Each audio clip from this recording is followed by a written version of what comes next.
Hai, terima kasih telah mengklik video ini. Selamat datang di channel William Nendra.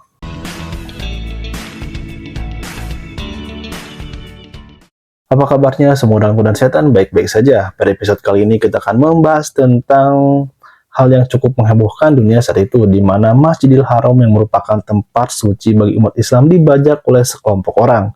Bagaimanakah peristiwa ini bisa terjadi? Ini dia pembahasannya. Peristiwa ini dipicu oleh seseorang bernama Juhaiman Al-Otaibi yang dilahirkan di Al-Sajir, Provinsi Qasib, Arab Saudi pada 16 September 1936. Ia berasal dari suku Utaibiyah, yang merupakan salah satu suku terkenal di wilayah Najd. Juhaiman adalah keturunan dari Sultan bin Bajad Al-Utaibi yang merupakan pemimpin kelompok Al-Jamaah Al-Salafiyah Al-Muhtasibah atau disingkat dengan JSM. Suku Utaibah dikenal sebagai salah satu suku sayap kanan yang memiliki kemampuan militer. Mulanya mereka ini dipersiapkan sebagai pelindung kerajaan Arab Saudi saat Raja Abdul Aziz menyatukan seluruh Arab pada tahun 1910 atau saat kerajaan baru berdiri. Awalnya mereka ini setia pada kerajaan, namun seiring berjalannya waktu mereka mulai tidak sepaham dengan kerajaan. Karena mereka tidak sepakat dengan nilai-nilai modernitas kerajaan yang dianggap telah melanggar syariat Islam. Maka dari itu meletuslah Perang Sabila pada 29 Maret 1929. Singkatnya, Juhaiman sangat terpengaruh dengan kisah Perang Sabila yang sering ia dengar. Meskipun berlatar belakang sebagai putra dan cucu dari pasukan JSM yang melawan kerajaan, ia tetap memiliki pribadi yang santun dan mudah berteman, hingga banyak orang menyukai Juhaiman. Bahkan pada usia 19 tahun sebagai bentuk kecintaan pada kerajaan, ia bergabung dengan Tentara Nasional Kerajaan Arab Saudi. Saat menjadi tentara, ia dekat dengan ulama seperti Syekh Abdul Aziz bin Baz. Kedekatan inilah yang membuatnya semakin menjadi penganut Islam yang taat. Hingga pada tahun 1955, ia memutuskan keluar dari militer dan berkuliah di Universitas Islam Madinah agar bisa lebih mendalami agama Islam. Nah, ketika Juhaiman berkuliah ini, kebetulan sedang terjadi pemberontakan yang dilakukan oleh Ikhwanul Muslimin di Mesir, yang kala itu menargetkan penghilangan nyawa Presiden Gamal Abdel Nasser yang dianggap telah melanggar syariat Islam. Tapi pergerakan mereka ini berhasil digagalkan. Pemerintah Mesir kemudian menangkap dan menghukum semua aktivis Ikhwanul Muslimin. Tapi banyak juga di antara mereka yang berhasil melarikan diri. Di antaranya adalah Muhammad Qutb yang nantinya menjadi guru Osama bin Laden. Raja Arab Saudi saat itu yaitu Raja Faisal yang berselisih dengan Gamal Abdel Nasser justru menyambut baik kedatangan tokoh-tokoh pemberontak tersebut. Bahkan Raja Arab Saudi saat itu yaitu Raja Faisal yang berselisih dengan Gamal Abdel Nasser justru menyambut baik kedatangan tokoh-tokoh pemberontak tersebut. Bahkan Muhammad Qutb dijadikan dosen di Universitas Jeddah. Karena latar belakang pemberontakan ini mirip dengan Perang Sabila yang saat itu dipicu oleh syariat Islam yang dianggap mulai dilanggar oleh kerajaan Arab Saudi, tentunya Muhammad Juhaiman mulai tertarik pada kelompok Ikhwanul Muslimin ini. Ia sampai menemui beberapa tokohnya lalu berdiskusi mengenai pergolakan yang terjadi di Mesir saat itu. Singkatnya, ia sangat setuju dan mendukung pergerakan tersebut. Singkat cerita, kerajaan Saudi mulai menerapkan unsur-unsur modern atau hal di luar budaya Arab dan Islam. Hingga puncaknya pada akhir tahun 1960-an, televisi Arab Saudi mulai menayangkan pembawa berita perempuan. Hal-hal inilah yang dinilai Juhaiman sebagai bentuk pelanggaran syariat Islam yang kemudian membuat jiwanya berontak. Dalam benaknya, jika saat itu rakyat Mesir bisa melawan Nasser yang dinilai keluar dari syariat Islam, kenapa rakyat Saudi tidak bisa melakukan hal yang sama? Tapi saat itu ia belum berani menyampaikan penolakannya karena belum memiliki pendukung dan wadah yang kuat. Ia kemudian bertemu dengan seorang bernama Muhammad Abdullah Al-Qahtani yang mengaku bahwa ia adalah Imam Mahdi. Dan tentunya Juhaiman tidak percaya begitu saja, tapi dikarenakan setelah dia lakukan penelitian mungkinnya, ia menemukan ciri Imam Mahdi pada Al-Qahtani. Seperti datang dari wilayah utara, memiliki nama Muhammad Abdullah yang mirip dengan nama Nabi Muhammad SAW bin Abdullah, dan bahkan katanya memiliki ciri fisik sesuai hadis yang menjelaskan fisik dari Imam Mahdi.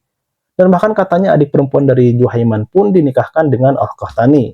Lambat laun pengikut Juhaiman dan Al-Qahtani semakin banyak, hingga mereka kemudian membentuk suatu kelompok dari Al-Jamaah Al-Salafiyah Al-Muhtasibah atau JSM yang disebut dengan Al-Ikhwan atau saudara dalam bahasa Arab di kota Madinah. Meski ada unsur nama Salafi, kelompok ini justru dikatakan jauh dari jalan Salafi, alias lebih ke kelompok ekstremis.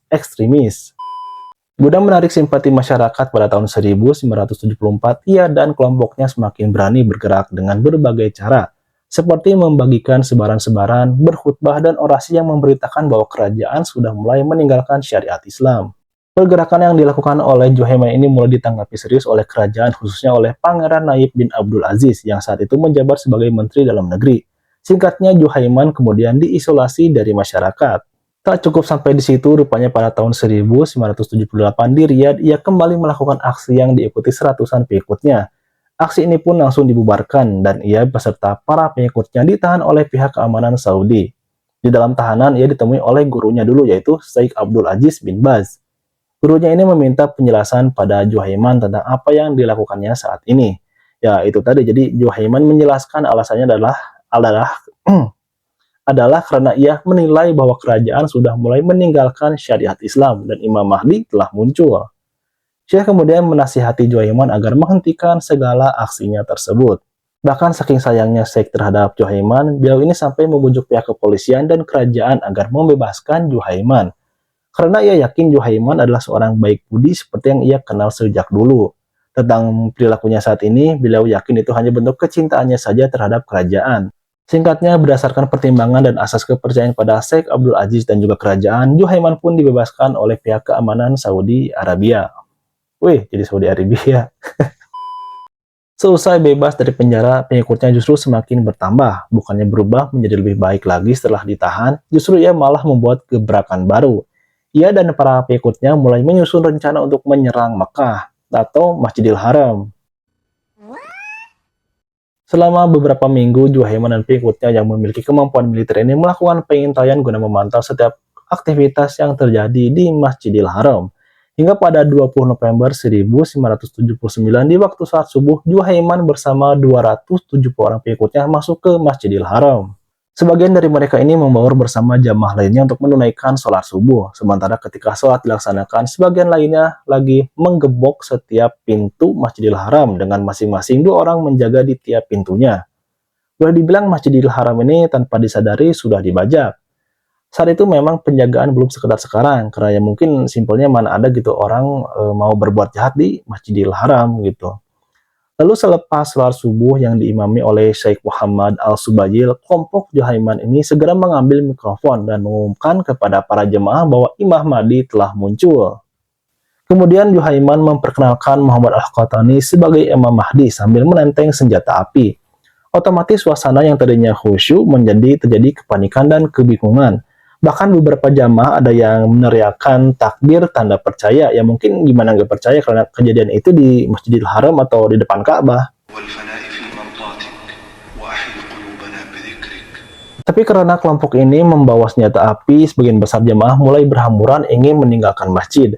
Namun ya itu tadi, setiap pintu sudah digembok dan dijaga oleh kelompok Juhaiman. Tapi ada hal yang aneh di mana katanya yang boleh meninggalkan Masjidil Haram hanyalah warga non-Arab Saudi. Jadi yang asli Arab Saudi dilarang meninggalkan Masjidil Haram dan dipaksa harus melakukan baiat. Nah, kemudian kenapa senjata api bisa dibawa masuk oleh Juhaiman dan kelompoknya? Jadi ternyata mereka mengelabui petugas keamanan dengan membawa peti jenazah, dengan dalih membawa jenazah untuk disolatkan. Padahal peti tersebut berisi puluhan senjata dan perlengkapannya gitu. Dikarenakan para petugas keamanan tidak dibekali senjata, maka ketika hendak menghentikan aksi gila kelompok Juhaiman, para petugas keamanan ini menjadi sasaran tembak dan mereka semua dikabarkan meninggal dunia. Begitupun dengan beberapa jemaah yang mencoba kembali melarikan diri pun menjadi sasaran tembak kelompok Juhaiman. Untuk mengantisipasi serangan dari luar Masjidil Haram, Juhaiman menempatkan pasukannya di beberapa titik, seperti para sniper yang disiagakan di menara-menara masjid. Jadi mereka ini memang sudah memiliki kemampuan yang cukup baik lah, maksudnya kemampuan militer yang cukup baik.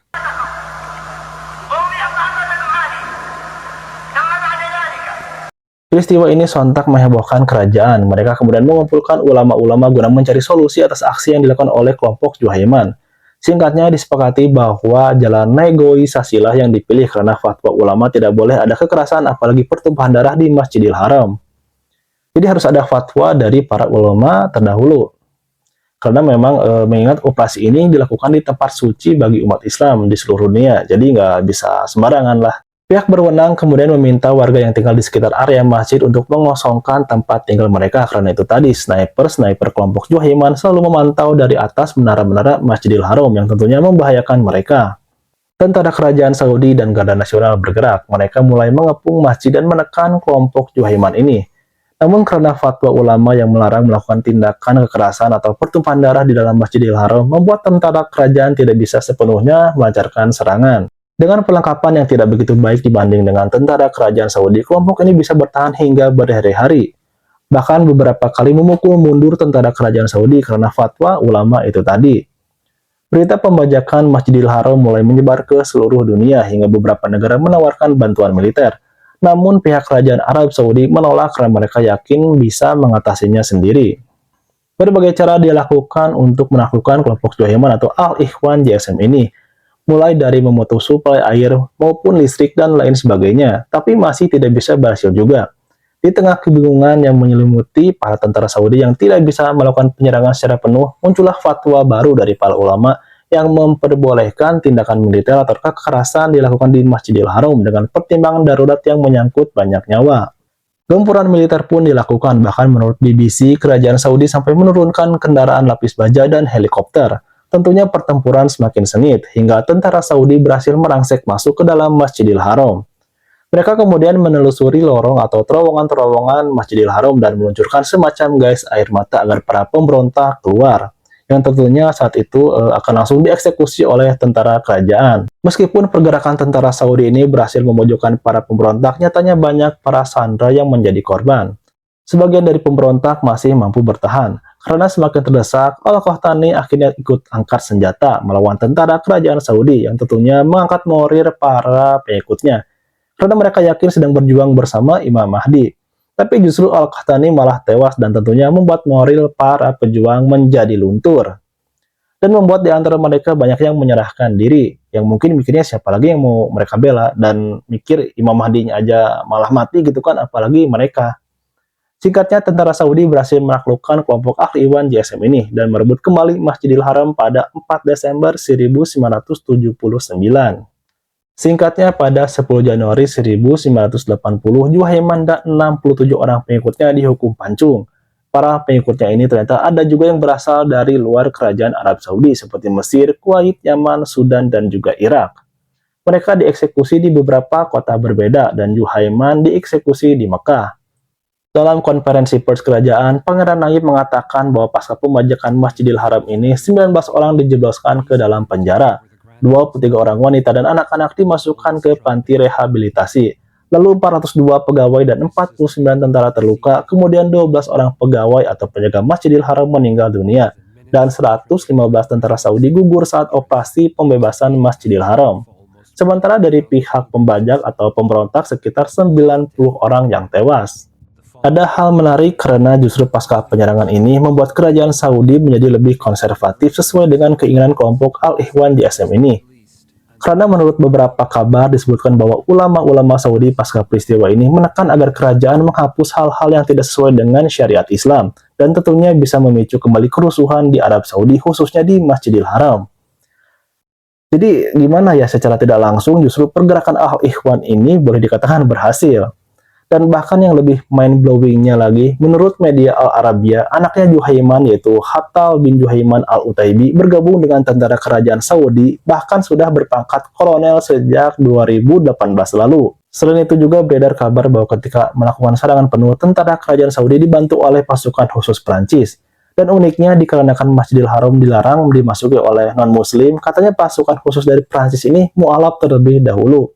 Dan sayangnya menurut beberapa sumber juga, peristiwa ini justru menjadi pemicu aksi terorisme yang mengatasnamakan agama Islam yang terjadi beberapa dekade terakhir ini. Jadi memang peristiwa ini benar-benar rumit lah, di mana Al-Ikhwan memperjuangkan syariat Islam, ya benar juga, tapi membajak Masjidil Haram hingga ada korban jiwa juga amat salah, dan justru melanggar syariat Islam. Lalu kerajaan yang mulai meninggalkan budaya Arab dan Islam juga tidak tepat, tapi mempertahankan negara atau kerajaan juga memang harus. Kemudian kerajaan Saudi menerima anak Juhaiman di militer. Mereka juga cukup aneh gitu. Dan katanya pasukan Prancis ketika melakukan operasi di Masjidil Haram harus mualaf dulu. Dan pasca penyerangan justru kerajaan Arab Saudi menjadi lebih konservatif yang secara ideologi mengikuti keinginan Juhaiman. Jadi memang sangat menarik lah cerita di balik peristiwa pembajakan Masjidil Haram ini. Udah kayak alur film gitu kan. Baik itu tadi peristiwa tentang pembajakan Masjidil Haram yang dilakukan oleh kelompok Al-Ikhwan di SM atau kelompok Juhaiman. Terima kasih buat yang sudah menonton video ini sampai akhir. Semua dapat menambah wawasan tentunya. Sampai jumpa di episode selanjutnya. William Indra, pamit.